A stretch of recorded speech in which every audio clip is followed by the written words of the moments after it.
welcome back. There is a live look outside from the Oregon coast, our In It Spanish Head Resort Hotel camera in Lincoln City. Thanks for watching Afternoon Live.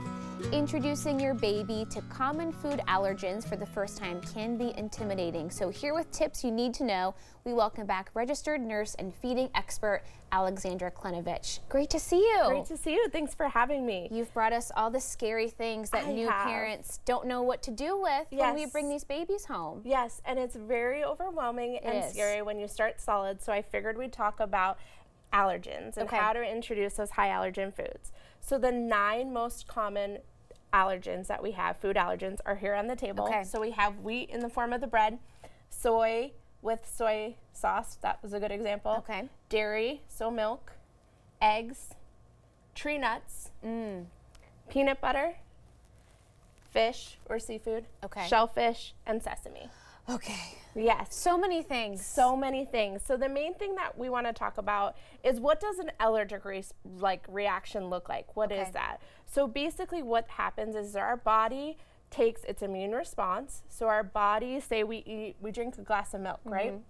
Our body recognizes that as foreign and attacks it and sends these chemicals to kind of attack it, even though the object itself innately is harmless. Right. So basically when that happens, then our body has this immune response. It's a cascade. We can't really decide or know how the severity is going to be, how bad it's going to be, or really stop it. So what we want to look for is early signs and symptoms. So hives, a rash, swelling, stuffy or runny nose, itchy throat, or even projectile vomiting is a really common one for kiddos. It's hard with babies because they can't express themselves to you, so you have to watch so closely for those signs.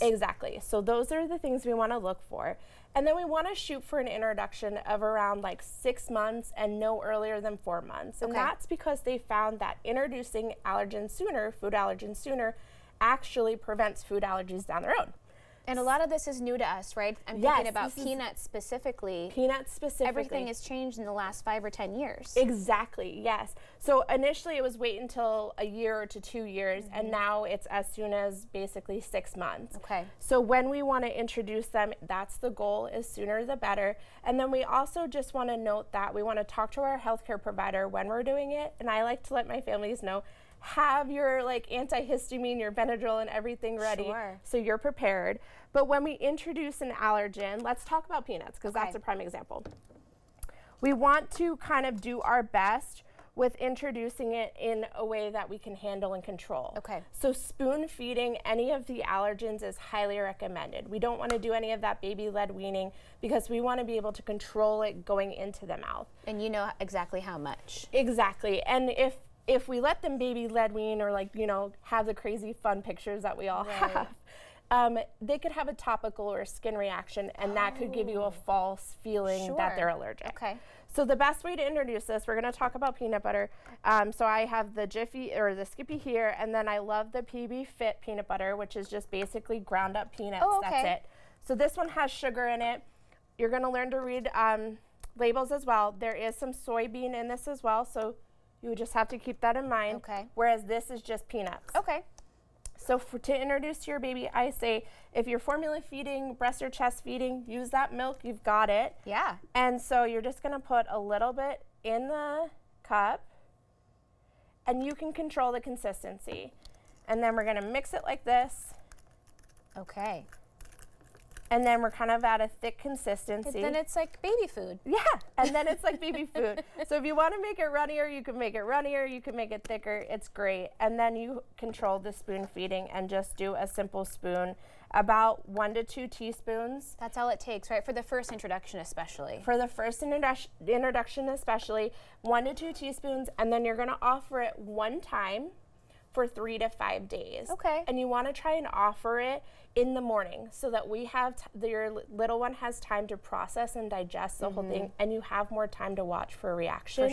Instead of right before bedtime at dinner time, because we want to be able to watch for that reaction.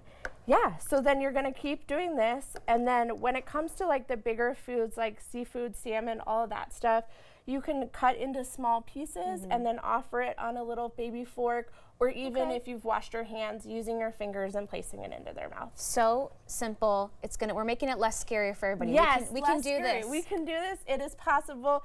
And of course, food is delicious, and we want our babies to experience that as well. So allowing them to have a variety of different textures and tastes is hugely important. Absolutely. Thank you so much. It was great to see you. You're welcome. Thank you. Of course, we'll have these tips and more information about Alexandra on our website at katu.com. We'll be right back with more Afternoon Live right after this.